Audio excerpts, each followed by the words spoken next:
Okay, welcome everybody to today's Prysm Talks. So excited. Golly, y'all, we have so much momentum happening, and we just came off of the Blue Diamond call that took over an hour because there is so much happening.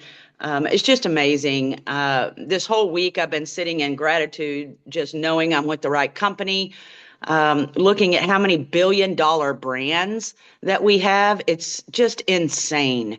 And I mean, there's very few companies in the world that even ever get close to $1 billion brand in their lifetime, and we're fixing to bust number 4. So I mean, it's just insane to me when I start to think about that. And I've known that. I've been here 15 years. So I just want to put that out there so that you guys know that you're not just dealing with some people that are trying to figure this out. They got it figured out, and they're busting billion-dollar brands. So let me tell you what it takes to get a billion-dollar brand. First of all, a billion-dollar brand means that your stuff works, and it works really well across an entire global population.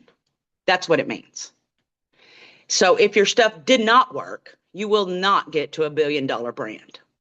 And so with Pharmanex being nearly a $6 billion brand, ageLOC is $22 billion brand, y'all, that your company that you own.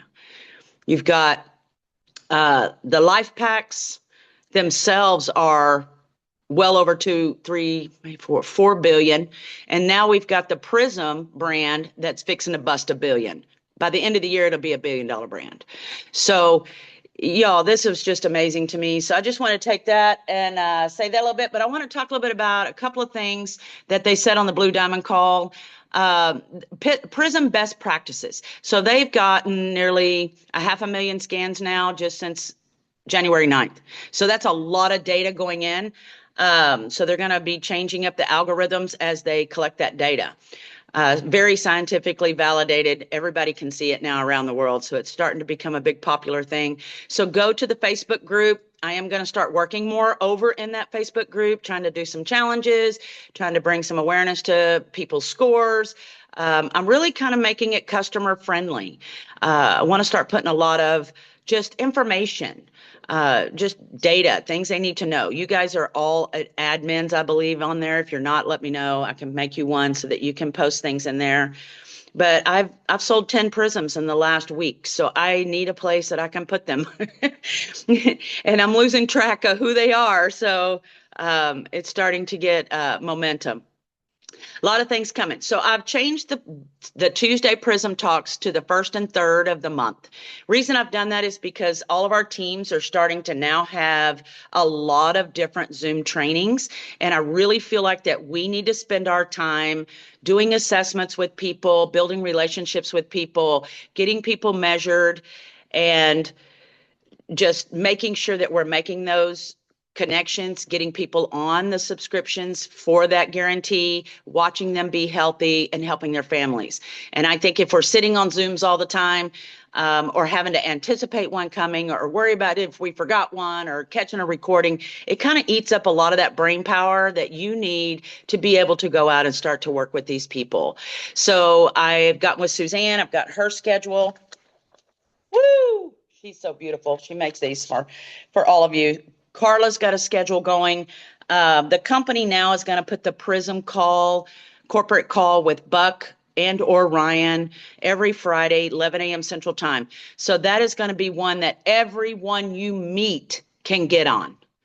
And so that's important. I'm going to send it out to all of my new people that have come on board to hear from your CEO and your corporate leaders on this billion-dollar device.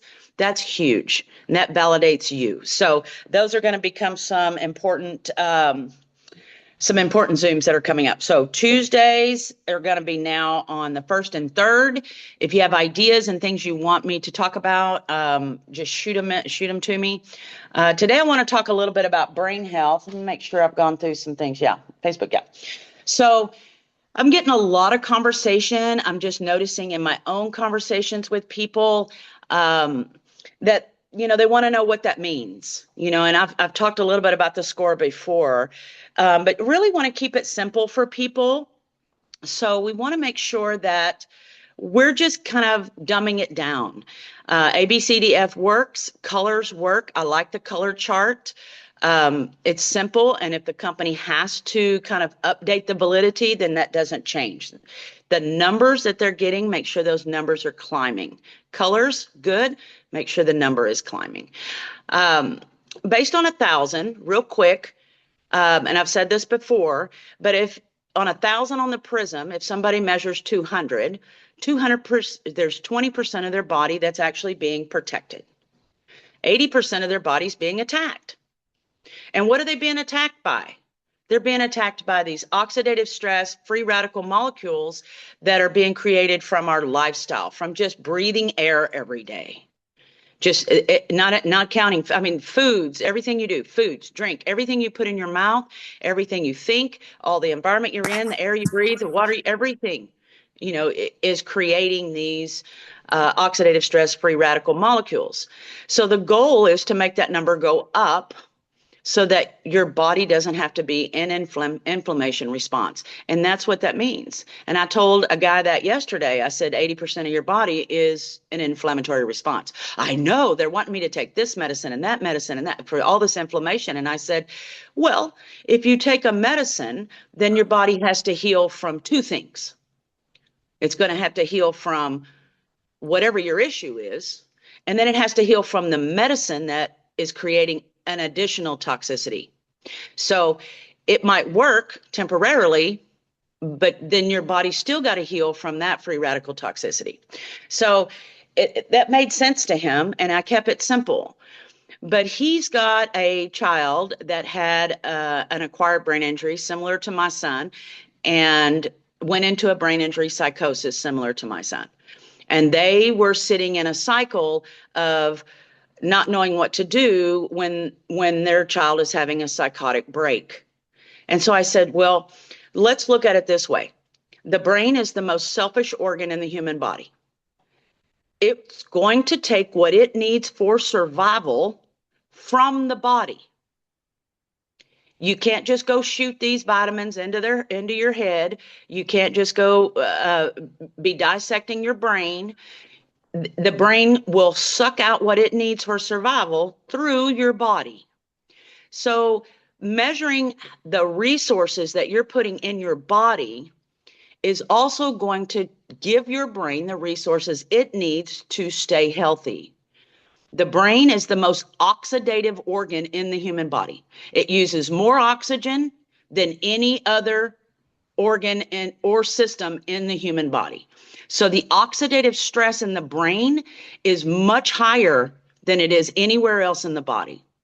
And that's why your brain will pull these resources, these antioxidant carotenoid resources from your body to keep it alive. And it will kill you to do it. So my son was around 80 or say 800 on the Prysm before his brain injury as an athlete. After the injury, he was 200, and he was 95 pounds and couldn't eat, drink, go to the bathroom, or shut his eyes. Why was that? Because his brain went into complete survival mode. It shut off all areas of speech because that's not necessary for survival. It started to deplete the human body. His body was deteriorating because the brain was taking what it needed. You're not pronounced dead when your pancreas quits. You're pronounced dead when your brain quits. Visible battle happening inside. So right in the middle. What we do is that device is the only way to measure if your body has enough resources for the brain. And in children, it is critical because children's brains are developing and they're growing and they're cell dividing and they're creating new neuron synapses, trillions and trillions per second. And so all of my data research and what I've focused on in my life has been children. So I teach parents when that number gets high, you want to keep it high, but it's going to fluctuate every time that child goes into a growth spurt. So when that number starts to come down, you've got to double up. You've got to double down and keep it up there so that the body can develop all of its enzymatic reactions cleanly and have the resources it needs. So then he said, well, what do I do? And I said, well, you measure your son 15 seconds. talk on the You Zoom can last night you can about get him. I don't know who's on here, but let me see if I can mute you. the event that she did. She had about 10 people, so you may have more than that. There we go. Woo. Cortisol is one of the first things I give people almost for everything has to do with the brain. What we want to do is we want to drop down that cortisol. If the brain is actively in an inflammatory response of sucking resources from the body, it's going to produce a lot of cortisol. And that's going to keep them from sleeping. It's going to keep them from being able to be clear and focused. A lot of these things are going to happen because of cortisol. Cortisol is so toxic, but it's also necessary in a small amount. So for working with these different atypical neuros, or anyone that's having any kind of brain fogging issue, cortisol is an immediate response. It works quickly. It buys you some time to be able to do some of the things. However, cortisol is temporary. The body's still going to create cortisol until you stop that with a high antioxidant resource. So bought the kids some time. They get these 15-second measurements for me. And now they're looking at, oh, what do I need to do to get those up? And I said, well, we need to find out how best you can get it in his system. So then we go about how is he actually going to take it? And I said, you get the kid on it for at least 30 days, measure every day that you can, and bring that back to me. And now this kid's psychosis meltdowns are almost non-existent. And it's because we gave them some information and a way to measure that oxidative stress in the brain. Before this device, there was no other way to measure the brain's resources. This is the only way. So when you do that and you're focused on getting the brain what it needs and you're saturating the body, well, what else are you doing? You're keeping the body healthy. So now the body's resources have everything they need. Now they're going to stay healthy. Now you're going to have healthy immune systems, healthy guts. So that was just a few things that we did and that we talked about. Another little one-liner that I'd say to people who are still not grasping the oxidation, antioxidant correlation is that, I would say, from the time you're born and take your first breath of air till the time you die and take your last breath of air, your entire existence on this planet is a regulation between oxidative stress and antioxidants, that balance. And the only way to measure that balance is with this device. And I keep it super simple. So that was a couple of things that I had done this week that I kind of wanted to share. Anybody have anything to add? Anything that's been happening in your world? Good one-liners you're using that are working?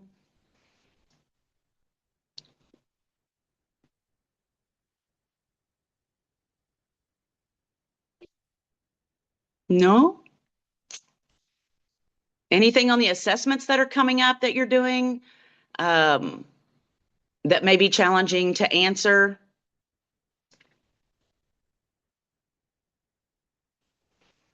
All right, because we got an educated crew. So while I've got a couple of minutes, Scotty wanted me to talk about methylation. It's becoming a really big topic.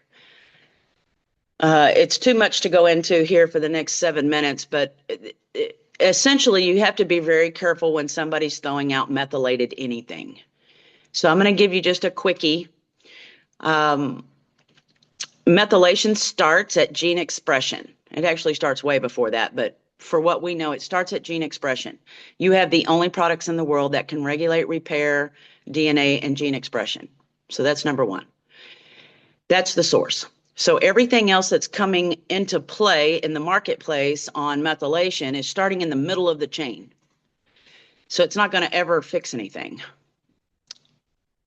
Methylation, when they talk about a variant, they're talking about a lot of these MTHFRs, COMTs, all these other little variations in these genes that they say cause rises in different folates, folic acid, homocysteines, all of those things. You have to remember that that is the end of the chain, and that is where they're actually measuring. They're not measuring at the front of the chain. Front of the chain is gene expression. Those variants are basically an enzyme that's broken, that's not moving the methyl group where it needs to go. That's all it is. So when you take a methylated product, there's two ways to look at it. Your body, your entire enzymatic system, to get any of those micronutrients, minerals, vitamins, whatever molecules into your cell where they can go to work, they have to cross the cell membrane. So your body's enzymatic reactions do not put methyl groups on the front end of those on purpose. Because they don't put those on the front so that they can get through the cell membrane. The only time you need the methyl group on there is once it's inside the cell membrane. And so inside the cell, there's enzymatic reactions that will add the methyl group to what needs to happen, and that's generally around the mitochondria. So if you're taking something methylated, then you're adding a whole nother series of enzymatic reactions, because the body has to now take that methyl group off so that the molecule can get through the cell membrane, where it has to then be reattached with another methyl group. So I hope that makes a little bit of sense. Now, on the flip side of that, folic acid is not something that's found in nature. None of that is. Do we need folate? Yes. And you can get it in leafy green foods. So being able to process a folate comes from B12, comes from magnesium. It comes from different minerals, zinc. Those minerals have to actually grab the folate and use it.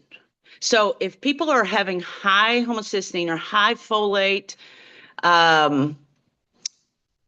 levels, and they want to blame it on this broken enzyme gene, then they can, and that can be a little bit of an issue, but you have to ask, why is that little enzyme broken? It's broken because of free radical damage. So if you go to the very beginning of the chain and you keep gene expression, those reactions clean. In other words, they have enough antioxidants to protect them from any free radical damage of the enzyme, then you're not going to have these methylated level problems. I'm trying to say this simply as I can. So at the end of the day, people who are having methylated issues need to make sure they monitor these antioxidants. And they have to have enough minerals to actually move the methyl groups on and off of molecules. If they don't, those methyl groups won't work properly. And then they'll start calling it a methylation problem. So you have the solutions for people, but at the end of the day, the marketing is fear-based. So if you scare people into something they don't know or understand, which is an MTHFR gene mutation, which is what they throw out there, which is simply just an enzyme that the gene expression is not connecting with, it doesn't mean, my son has both of those variants showing up on his gene testing, but because I keep his antioxidants climbing, and I reduce free radicals in his world, we don't see any of those methylation issues. And we won't. So it's, I'm not making any medical claims here or giving any medical advice, but I am telling you, you can help reduce fear for people. We are going to come out with the Life Pack, the regular Life Pack anti-aging, the one in the middle, the better one, and it will be methylated sometime toward the end of this month or the first part of next month. And then you'll have that as an option for people. At the end of the day, they still have to have antioxidants high enough, or the free radical oxidative stress is going to just create the same issue. So, Scotty, I hope that helped you a little bit. Well, it does, except the fact that my score is consistently 1,000, Mhm. and but I'm to the level of toxic with my B6, so I've had to stop. But I was taking an extra uh, B complex, which, I Mhm. wasn't practicing what I preach. I tell everybody, you don't need any of the extra things you're taking because this has everything in it you need. And then I kept taking it. But anyway, Mhm. so and I'm suffering the consequences because the symptoms, and Mhm. I don't know. I need to call my doctor and see about when I'm going to get retested. But it Yeah. is it's real. But I don't know what else to do. I'm not eating meat. I'm not eating bread. I'm not eating all Well, the you things. need And yeah, the minerals will be important, but having that extra B complex on there when you have a super high absorbable nutrient already is what's sent your body into supplementation overload. Um, there is a couple of things coming down the pike that you guys might want to remember, especially those of us that take a lot of our products, is to kind of space them out. If you're taking a youth and a life pack nano, um, just try to not take them at the exact same time. In other words, pop one, do something and then pop the other. In other words, give it a 30-minute digestible break between the two high powered carotenoids.